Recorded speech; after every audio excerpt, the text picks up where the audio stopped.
Peinlich ist mir, wenn ich meine Nerven verliere. Das kommt ganz selten vor. Ich darf also nicht rumschreien, dann wird es peinlich und da verliere ich meistens Freunde. Nach Jahrzehnten des Lachens, der Bühnenlichter und der unvergesslichen Auftritte hat die Tragödie leise Einzug gehalten in das Leben eines der beliebtesten Schweizer Schauspieler. Herbert Herrmann, der für seinen Witz und seinen Charme bekannt ist, wurde mit etwas konfrontiert, über das selbst er keine Scherze mehr machen konnte. Eine herzzerreißende Diagnose, die alles verändert hat. Bevor wir weitermachen, sagen Sie uns in den Kommentaren, denken Sie, Herbert Herrmann hätte früher mit seiner Krankheit an die Öffentlichkeit gehen sollen? Schreiben Sie 1 für Ja, 0 für Nein, denn heute bringen wir Ihnen eine zutiefst emotionale Geschichte, eine Geschichte über Liebe, Mut und Abschied nehmen. Eine Geschichte, die uns alle daran erinnert, wie zerbrechlich selbst die hellsten Sterne sein können. Herbert Herrmanns Kämpfe mit Alter und Krankheit. Herbert Herrmann hat im Laufe seiner Schauspielkarriere große Erfolge erzielt und mit 83 Jahren ein buntes Leben geführt, doch sein Dasein bringt nun neue Sorgen und Bedenken mit sich. Alter und Krankheit haben begonnen, die Freude am Leben zu verdrängen, die früher damit verbunden war. Doch obwohl er ein bekannter Künstler ist, der auf eine lange Karriere sowohl beim Theater als auch beim Fernsehen zurückblicken kann, hat er derzeit täglich mit seiner Gesundheit zu kämpfen. Im Jahr 2005 heiratete Herbert Herrmann Nora von Kollande und seither genießt das Paar ein glückliches Familienleben.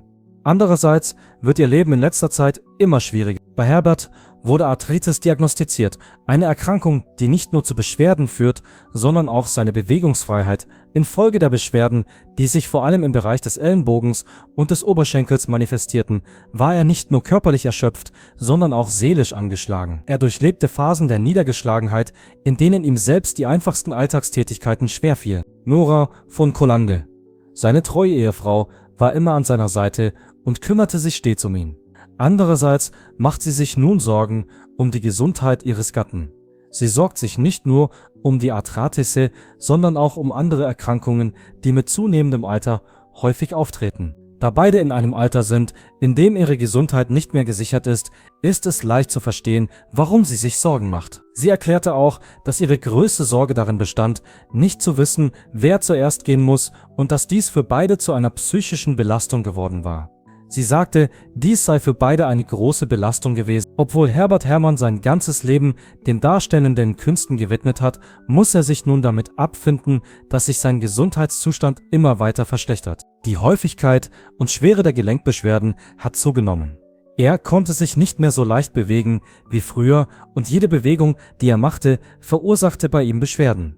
Aus diesem Grund war er gezwungen, auf viele Dinge zu verzichten, die ihm früher Spaß gemacht hatten, wie Spaziergänge, Gartenarbeit oder sogar die Selbstversorgung ohne Hilfe. In der Zwischenzeit ist Nora immer an seiner Seite und bemüht sich, die Atmosphäre für ihn so angenehm wie möglich zu gestalten, damit er ein reicheres und zufriedeneres Leben führen kann. Doch trotz all ihrer Bemühungen kann Nora ihre Zukunftsängste nicht verbergen. Sie macht mehrmals deutlich, dass sie über die ärztliche Diagnose ihres Mannes besorgt ist, insbesondere über die Arthritis, die seinen Körper allmählich ruiniert. Sie befinden sich in einem angespannten Zustand, da sie lange Nächte ohne Schlaf hinter sich haben, die Angst, sich um ihren Ehepartner kümmern zu müssen und die Furcht, zuerst sterben zu müssen. Herbert hatte Verständnis für die Sorgen seiner Frau, auch wenn er sie nicht in Worte fasst. Die Tatsache, dass ihr Leben nicht mehr so einfach war wie früher, ging ihm nicht aus dem Kopf. Jeder Tag bringt neue Herausforderungen, neue Schmerzen und neue Sorgen mit sich.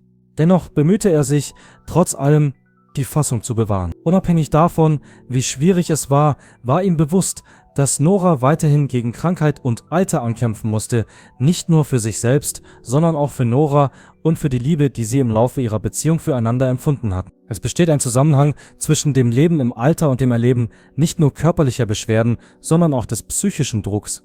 Im Laufe ihres Lebens haben Herbert und Nora viele Höhen und Tiefen durchlebt. Doch nun, da sie beide alt sind, müssen sie sich mit neuen Hindernissen auseinandersetzen. Ihr Leben ist aufgrund von Krankheit und Alter prekärer als je zuvor. Doch selbst in den schwierigsten Zeiten sind die Liebe und die Gesellschaft anderer Menschen für sie die wichtigste Stütze, die Kämpfe des Lebens und die Liebe. Herbert und Nora versuchen nach wie vor, alle Herausforderungen gemeinsam zu meistern, auch wenn das Leben nicht mehr so einfach ist wie früher. Ob sie nun einfach nur nebeneinander sitzen, sich unterhalten oder einfach nur zusammenschweigen, die Nächte, die friedlich und gemeinsam sind dennoch Momente, die für beide Parteien von Bedeutung sind. Unabhängig davon, wie herausfordernd das Leben auch sein mag, sind sie sich bewusst, dass die Liebe und Gesellschaft des anderen das Wichtigste auf der Welt ist. Die Angst vor der Zukunft ist dagegen ständig präsent. Beide sind sich bewusst, dass die Zeit abläuft und die Frage, wer zuerst gehen muss, ist eine, die niemand beantworten kann. Doch anstatt sich von diesen Sorgen den Lauf ihres Lebens diktieren zu lassen, haben Herbert und Nora beschlossen, das Beste aus dem zu machen, was sie haben, jeden Augenblick zu genießen und jeden Tag, den sie miteinander verbringen, zu schätzen. Die Leidenschaft und das Engagement, das Herbert Herrmann an den Tag legt, werden von den Menschen immer noch geschätzt, auch wenn sein Leben nicht mehr so lebendig ist wie in der Vergangenheit. Sein ganzes Leben hatte der Kunst gewidmet und nun verbringt er seine letzten Jahre im Kampf gegen seine Krankheit mit der Unterstützung und Zuneigung seiner Frau Nora von Kullander. Er hat sein ganzes Leben der Kunst. Sowohl Herbert Herrmann als auch Nora von Kullander kämpfen weiterhin mit den Herausforderungen, die das Älterwerden mit sich bringt. Herberts Beschwerden führten nicht nur dazu, dass er sich körperlich belastet fühlte, sondern auch, dass er sich zunehmend hilflos fühlt. Das führt dazu, dass er sich manchmal unsicher fühlt und sogar glaubt, dass er der Frau, die er sein ganzes Leben lang geliebt hat, zur Last fällt. Die Dinge, die in Nora vorgingen, gaben ihr das Gefühl, stark unterdrückt zu werden, obwohl sie eine starke Person war, die sich stets bemühte, vor Herbert fröhlich zu erscheinen. Sie war nicht nur um die Gesundheit ihres Mannes besorgt, sondern auch um ihre eigene. Obwohl sie noch jung ist ihre Gesundheit nicht mehr so stabil wie in der Vergangenheit.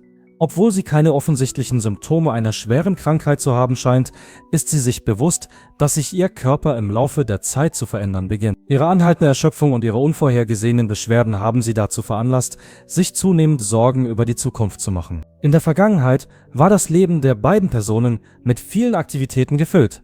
Sie reisen zusammen, besuchen gemeinsam Veranstaltungen, schaffen Erinnerungen, entdecken neue Orte und erleben schöne Momente. Nun scheint es jedoch, dass sich diese Objekte in Erinnerungen verwandelt haben. Für Herbert wurde es immer schwieriger zu reisen und auch die Treffen mit seinen Freunden wurden seltener als früher. Die Freunde von früher werden mit der Zeit immer seltener, zum Teil wegen der räumlichen Entfernung zwischen ihnen, zum Teil wegen ihres eigenen Alters und ihres Gesundheitszustands. Die Gefühle der Einsamkeit, die Herbert und Nora erleben, werden allmählich zu einem unvermeidlichen Bestandteil ihres Lebens. Aber auch wenn das Leben immer schwieriger wird, können beide ihr Glück in den alltäglichen, gewöhnlichen Dingen finden. Eine Tasse heißer Tee am Morgen, ein unkompliziertes, aber sorgfältig zubereitetes Abendessen oder auch nur ein paar Anekdoten über die Vergangenheit, über Erlebnisse, die sie beide gemeinsam erlebt haben, sind Beispiele dafür, was sie tun können. Herbert erlebte solche Zeiten aufgrund seiner körperlichen Beschwerden und seiner Sorgen um die Zukunft. Die Tatsache,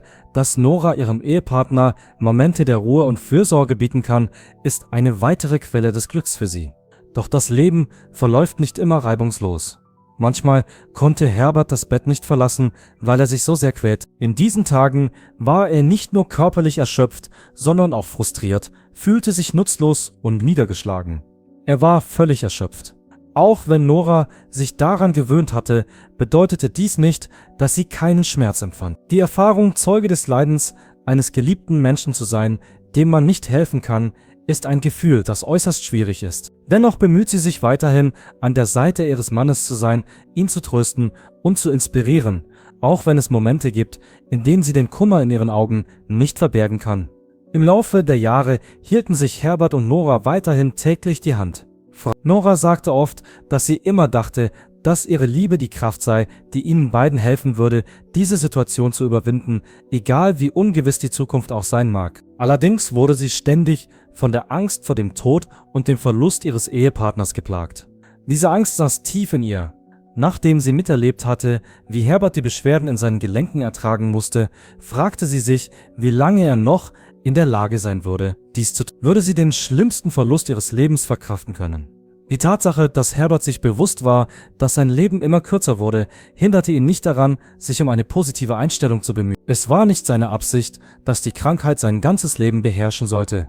An den Tagen, an denen es sein Gesundheitszustand zuließ, bemühte er sich weiterhin, im Haus umherzugehen, um Nora bei verschiedenen Tätigkeiten zu helfen. Es machte ihm sogar Spaß, zu lesen und sich über die Nachrichten aus der Außenwelt zu informieren. Er stellt fest, dass die Beschäftigung mit einer bestimmten geistigen Tätigkeit es ihm ermöglicht, seinen Geist aufrechtzuerhalten und sich in die Sorgen um seine Gesundheit zu vertiefen. Trotz der Herausforderungen, die das Leben an sie stellt, sind Herbert und Nora immer wieder dankbar, dass sie einander haben. In Zeiten relativer Ruhe sitzen die beiden häufig zusammen und lassen die vergangenen Tage Revue passieren, erinnern sich an die Triumphe, das Glück und die Schwierigkeiten, die sie gemeinsam gemeistert haben. Diese Erinnerungen sind nicht nur eine Quelle spiritueller Inspiration, sondern auch ein Beweis dafür, dass ihre Liebe und ihre Verbindung stark genug waren, um alle Herausforderungen zu überstehen, die sich ihnen in den Weg stellten. Herberts größte Sorge ist nicht, dass er erkrankt oder stirbt, sondern dass er Nora in diesem Leben verlassen muss. Obwohl er um Noras Widerstandsfähigkeit wusste, war er sich auch bewusst, dass sie mit dem Verlust des Partners, mit dem sie so lange zusammen war, vor einem großen Hindernis stehen würde. Es war sein innigster Wunsch, sie bis zum Schluss vor Schaden bewahren zu können. Dieser Traum wurde jedoch durch die Krankheit zunichte gemacht. Das Einzige, was er jetzt noch tun kann, ist, weiter zu kämpfen.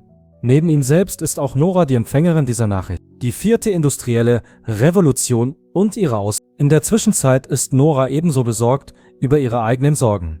So wie sie sich um Herberts Gesundheit sorgte, machte sie sich auch Sorgen um ihre eigene. Die 4. industrielle Revolution ist ein sehr umfassendes Thema. Wie haben wir das geschafft? Welche Maßnahmen haben wir ergriffen? In jedem Fall hängt das eine vom anderen ab. Unser Lehrplan war eigentlich der Ausgangspunkt. Das Verfahren hat sehr viel Zeit in Anspruch genommen. Wir haben die Programme gemeinsam entwickelt. Außerdem glaube ich, dass dies ein wesentlicher Bereich ist. Wir müssen sowohl den Beitrag der Dozenten als auch den Beitrag der Verwaltung des Fachbereichs berücksichtigen. Ich glaube, dass ich das ziemlich optimistisch sehe, aber natürlich ist es für uns alle notwendig, die Ausbilder mitzunehmen. Aus diesem Grund haben wir eine Reihe von Ideen entwickelt, an denen wir weiterarbeiten. Wir arbeiten an einem Ausbildungsprogramm. Da wir uns verpflichtet haben, eine Modellschule zu werden, verfügen wir auch über eine Vielzahl von praktischen Beispielen und bewährten Verfahren.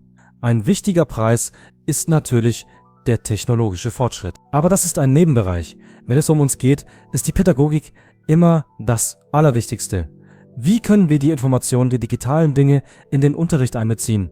Das geht nur mit unseren Mitarbeitern. Im Wesentlichen haben wir damit begonnen, ähnliche Ziele zu verfolgen und gemeinsame Ideen zu entwickeln. Ich habe gerade unser Bildungsprogramm erwähnt, das es schon seit geraumer Zeit gibt. In diesem Moment arbeiten wir gerade daran. Wir gingen methodisch und sequenziell an die Frage heran, was wir mit den einzelnen Jahren machen wollten.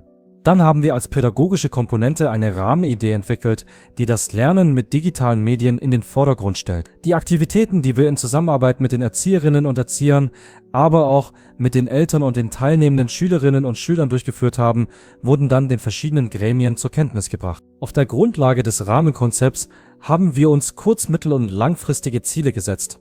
Damit können wir erklären, dass wir nicht bei Null anfangen müssen, sondern aus einer strukturellen Perspektive heraus vorgehen wollen. Danach haben wir ein technologisches Konzept entwickelt, das als Hilfskonzept diente.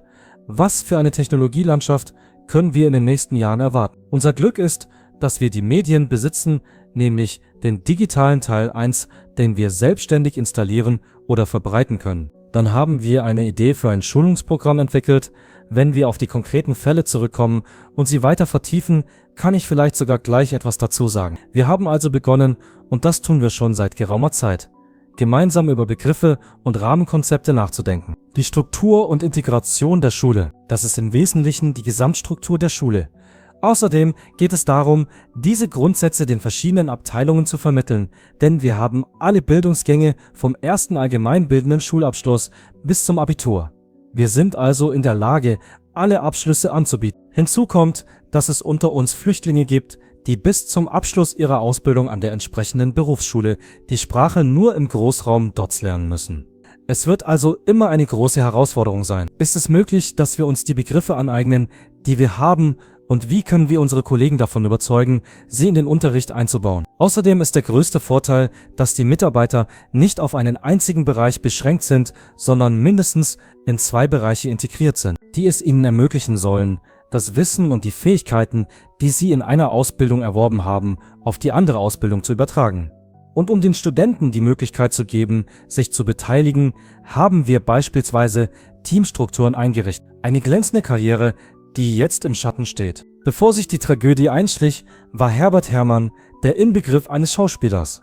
der sich im Stillen ein Imperium des Respekts aufgebaut hat. Für die einen war er das charmante Gesicht aus Derrick oder Tatort, das den bekanntesten deutschen Krimiserien vertraute Wärme verlieh. Für andere war er eine magnetische Präsenz im Theater, wo seine Bandbreite am deutlichsten hervortrat, von leichten komödiantischen Rollen bis hin zu komplexen, dramatischen Hauptrollen. Und für diejenigen, die das Privileg hatten, mit ihm zu arbeiten, war er etwas noch Selteneres, ein Profi ohne Ego und ein Freund ohne Bedingungen. Der 1941 im schweizerischen Bern geborene Hermann machte eine Karriere, die es nie nötig hatte, zu schreien. Er war nicht laut, er war nicht auffällig und er war nicht auf der Jagd nach der Boulevardpresse. Stattdessen setzte er auf Beständigkeit und handwerkliches Können. Nachdem er in den 1960 Jahren Schauspiel studiert hatte, trat er zunächst auf der Bühne auf, aber es dauerte nicht lange, bis Fernsehregisseure auf sein subtiles Charisma und seine ruhige Autorität aufmerksam wurden. In den folgenden Jahren wurde Hermann zu einer festen Größe im deutschsprachigen Programm, arbeitete beständig und zuverlässig und erntete die stille Bewunderung von Zuschauern und Kollegen gleichermaßen. Während viele seiner Kollegen typisiert wurden oder aus ihren Hauptrollen herauswuchsen, entwickelte sich Hermann mit der Zeit weiter. Er konnte einen charmanten Arzt spielen, einen gebrochenen Vater, einen Bürokraten mit einem verborgenen Herz. Sein Gesicht wurde zu einem Symbol für unaufdringliche Stärke. Regisseure liebten ihn für seine emotionale Präzision. Das Publikum liebte ihn, weil er nie vorgab, etwas anderes zu sein als genau das, was er war. Aber es gab Momente, in denen der Vorhang wackelte. Diejenigen, die ihm am nächsten standen, begannen, kleine Veränderungen zu bemerken. Vergessene Zeilen, Namen kurzzeitig verlegt. Bei den Proben hielt er manchmal mitten im Satz inne und starrte ins Leere, als würde ihm etwas entgleiten, das gerade außerhalb seiner Reichweite lag. Zunächst war es leicht, das zu ignorieren. Schließlich war Hermann schon immer introspektiv gewesen. Jemand, der sich langsam bewegte und tief nachdachte. Aber bald wurden die Aussetzer zu häufig, um sie zu ignorieren. Zum ersten Mal in seiner Karriere verpasste er eine Probeaufnahme. Ein Regisseur am Set fragte leise: „Geht es ihm gut?" Mitglieder der Crew tauschten besorgte Blicke aus. Seine Frau bemerkte es zuerst zu Hause: Schlüssel im Kühlschrank, Verwirrung über die täglichen Routinen, Momente der Panik, wenn er die Stimme eines Freundes am Telefon nicht erkannte. Der Wendepunkt kam während einer Live-Wohltätigkeitsveranstaltung. Hermann betrat die Bühne, wie er es schon unzählige Male zuvor getan hatte. Aber dieses Mal erstarrte er. Das Publikum wartete verblüfft. Nach einer langen Pause trug er eine Zeile aus einem völlig anderen Skript vor, etwas, das er seit Jahren nicht mehr vorgetragen hatte. Seine Co-Moderatorin nahm ihn sanft am Arm, lächelte, um die Unbeholfenheit zu überspielen, und führte ihn hinter die Bühne. Dort war es still, herzhaft still. Der Mann, der sein Handwerk immer mühelos beherrschte, kämpfte jetzt mit etwas Unsichtbarem, aber Unerbittlichem. Diese Nacht markierte den Anfang vom Ende seiner öffentlichen Karriere. Kurz darauf veröffentlichte seine Familie eine kurze, würdevolle Erklärung, in der sie ankündigte, dass er sich aufgrund gesundheitlicher Probleme von allen kommenden Auftritten zurückziehen werde. Die Erklärung war vage, aber schwerwiegend. Die Fans lasen zwischen den Zeilen. Etwas Ernstes war geschehen. Doch was nur wenige wussten, zumindest damals, war, wie lange seine Frau hinter den Kulissen alles zusammengehalten hatte. Während sich die Kameras auf ihn konzentrierten, hatte sie bereits mit der schwierigsten Rolle ihres Lebens begonnen, einen Mann zu lieben, dessen Erinnerung Tag für Tag wie ein Dialog aus einem vergessenen Drehbuch entglitt. Herbert Hermanns Karriere, einst hell und beständig, wurde langsam von einer grausamen und unversöhnlichen Diagnose überschattet. Doch selbst in der zunehmenden Dunkelheit leuchtete das Vermächtnis, das er hinterließ, weiter, ein Werk, das von Würde, Handwerk und stiller Brillanz geprägt ist. Und nun war das Rampenlicht nicht mehr auf einen anderen Schauspieler gerichtet, sondern auf die Frau neben ihm, die sich anschickte, für den Mann zu sprechen, der nicht mehr konnte. Die Diagnose: wenn sich das Leben von heute auf morgen ändert. Es geschah nicht alles auf einmal. Das ist der grausame Trick daran. Zunächst gab es nur ein Geflüster der Besorgnis. Ein verpasster Termin hier, eine seltsame Stille dort. Nichts, was sich nicht erklären ließ, bis es sich nicht mehr ignorieren ließ. Für Herbert Hermann und seine Frau war der Weg zur Wahrheit langsam, schmerzhaft und von Verleugnung geprägt. Die endgültige Diagnose wurde an einem bedeckten Nachmittag in einer sterilen Arztpraxis gestellt, die keiner von ihnen zuvor besucht hatte. Seine Frau hatte ihn nach Monaten des Zögerns dorthin gebracht. Er war zunehmend vergesslich geworden. Wiederholte Geschichten, verlegte Gegenstände, brachte Rollen und Zeitabläufe durcheinander. Freunde schrieben das dem Alter zu. Aber sie wusste es. Eine Frau verbringt nicht ihr ganzes Leben an der Seite eines Mannes, ohne zu spüren, dass etwas Tieferes im Argen liegt. Der Neurologe hat es nicht beschönigt. Nach einer Reihe von Tests und Beobachtungen fühlt sich die Wahrheit wie ein Stein im Herzen ihrer Welt an. Herbert Herrmann befand sich im Anfangsstadium einer degenerativen neurologischen Krankheit. Obwohl die Familie den genauen Zustand nie öffentlich bestätigt hat, haben diejenigen, die ihm am nächsten standen, im Stillen zugegeben, dass es sich wahrscheinlich um Alzheimer oder eine verwandte Form der Demenz handelt. Eine grausame und unbarmherzige Krankheit, die einem Menschen langsam sein Gedächtnis, seine Sprache, seine Persönlichkeit und schließlich sein Selbstwertgefühl raubt. Der Moment war surreal. Herrmann saß still da, als der Arzt ihm erklärte, was die Scans zeigten, die Hände fest im Schoß gefaltet. Seine Frau hörte zu, wie betäubt, mit klingenden Ohren und Herzrasen. Die Worte wiederholten sich in Zeitlupe, fortschreitend, unheilbar, kognitiver Verfall, Palliativmedizin. Es fühlte sich an, als hätte man ihm ein lebenslanges Urteil auferlegt. Und in vielerlei Hinsicht war es das auch. Sie stellte die einzige Frage, die von Bedeutung war: Wie viel Zeit haben wir noch? Die Pause des Arztes war lang. Das ist unterschiedlich, sagte er schließlich. Monate, vielleicht ein paar Jahre. Es ist schwer vorherzusagen. Aber Sie werden die Veränderungen jetzt schneller bemerken, und das tat sie. In den folgenden Wochen geriet der Mann, mit dem sie Jahrzehnte geteilt hatte, immer mehr in Verwirrung. An manchen Tagen war er selbst, geistreich, neugierig, präsent. An anderen Tagen starrte er aus dem Fenster, verloren im Nebel. Es gab Zeiten, in denen er das Haus, in dem sie 20 Jahre lang gelebt hatten, nicht wiedererkannte. Einmal sprach er sie mit dem Namen einer Figur an, die er in den 1980er Jahren gespielt hat. Dennoch hatte er Momente der Klarheit. Manchmal schmerzhaft, manchmal wunderschön. Eines Abends, kurz nach der Diagnose, sah er sie an und sagte: Versprich mir, dass du dich an mich erinnerst, wenn ich vergesse, wer ich bin. Sie hat nicht geweint. Dann nicht. Sie nickte nur und nahm seine Hand. Hinter den Kulissen hatte sich ihre Welt völlig verändert. Sie sagte Auftritte ab, lehnte Einladungen ab und bat enge Freunde behutsam, sie in Ruhe zu lassen. Tagsüber wurde eine Betreuungsperson hinzugezogen, aber die Nächte verbrachte sie allein. Sie wollte es, so konnte sie gegen die Hilflosigkeit ankämpfen, präsent bleiben, ihn halten, ihn an das Leben binden, aus dem er langsam abdriftete. Die Öffentlichkeit wusste noch sehr wenig. Die Fans fragten sich, warum Herrmann von der Bildfläche verschwunden war. Warum es keine neuen Bühnenproduktionen gab, keine Auftritte auf dem roten Teppich, keine Interviews.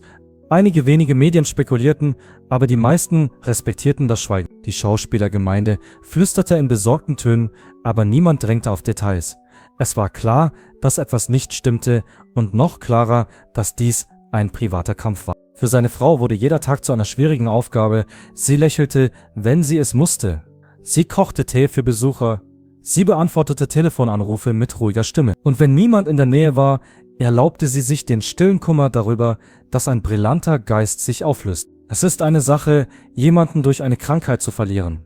Es ist eine andere, ihn zu verlieren, während er einem noch immer gegenüber sitzt, vage lächelt und fragt, ob man sich schon einmal gesehen hat. Das war die neue Realität.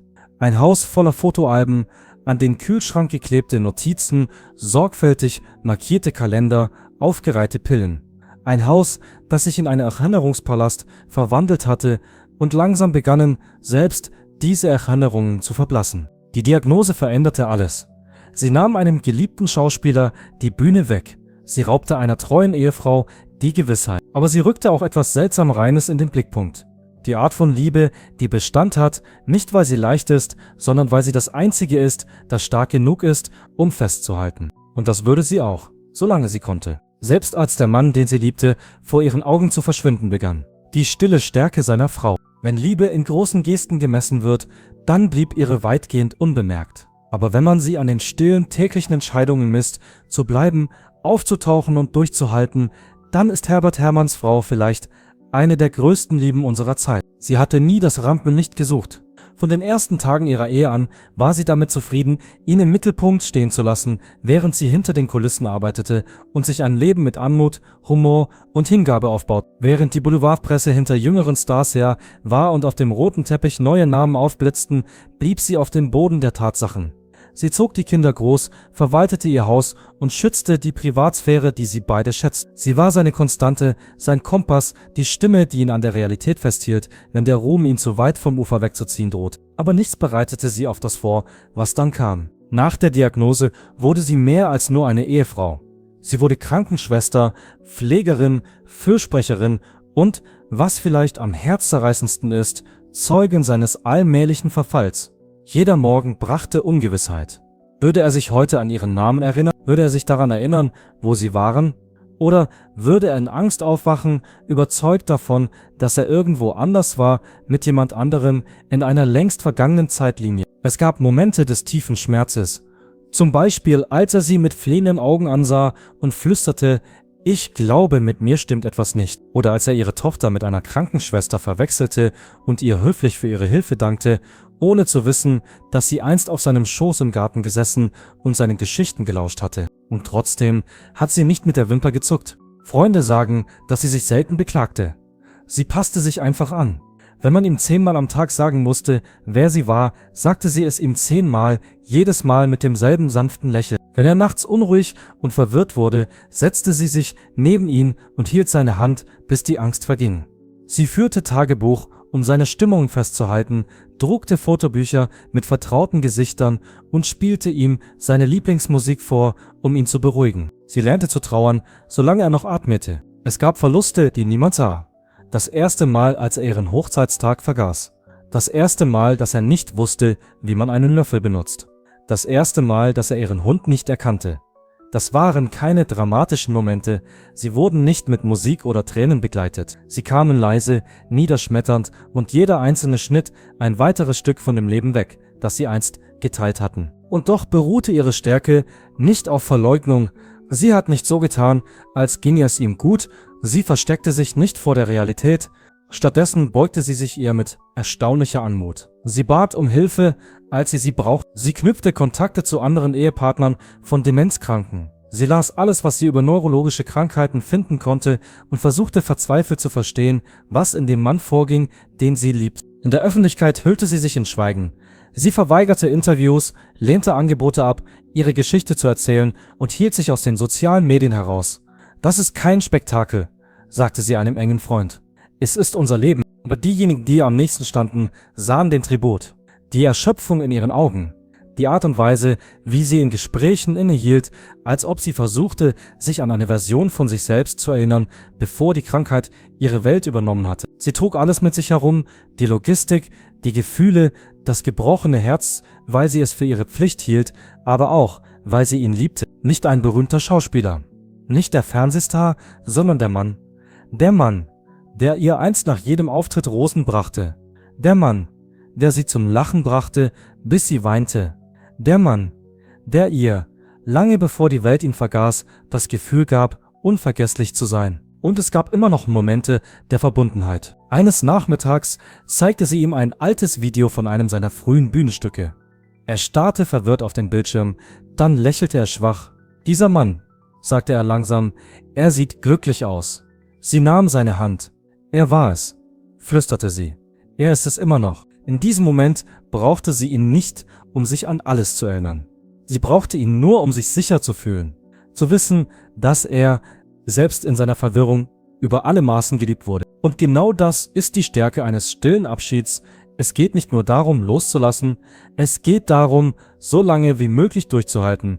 Und das mit Würde, Geduld und einer Art von Mut, die die meisten Menschen nie verstehen werden. Privater Schmerz, öffentliches Schweigen. Für einen Schauspieler, der einst so öffentlich lebte, war das Schweigen um Herbert Herrmanns Krankheit auffallend. Es gab keine tränenreichen Pressekonferenzen, keine Erklärungen gegenüber der Boulevardpresse, keine Titelseiten von Zeitschriften, auf denen sein Gesicht und das Wort Trei pranken. Sein Ableben vollzog sich im Stillen hinter den verschlossenen Türen eines bescheidenen Hauses, weit weg von Kameras und neugierigen Blicken. Das war gewollt. Von Beginn seiner Karriere an hatte Herrmann eine Grenze zwischen seiner Arbeit und seinem Privatleben gezogen.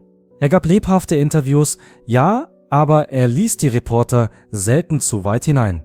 Ruhm war für ihn ein Nebenprodukt seiner Arbeit, nicht ihr Ziel. Er schätzte die Anerkennung, aber er war nie scharf darauf, bloßgestellt zu werden.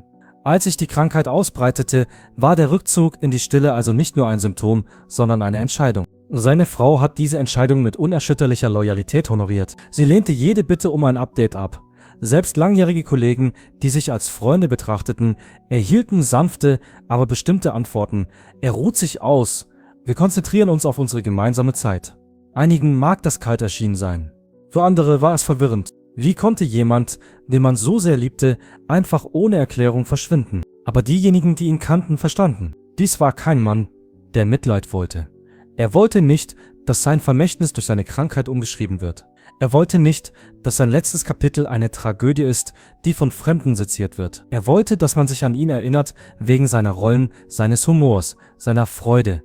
Nicht für die Medikamente, die er einnahm, oder die Tage, an denen er in den Garten starrte und nicht wusste, welches Jahr es war. Seine Frau trug die Last dieses Wunsches wie ein Gelübde. Was ist Ihre Lieblingserinnerung oder Rolle an Herbert Herrmann? Hinterlassen Sie sie in den Kommentaren und lassen Sie uns gemeinsam sein unglaubliches Leben würdigen. Gefällt Ihnen dieses Video, wenn Sie seine Geschichte bewegt hat?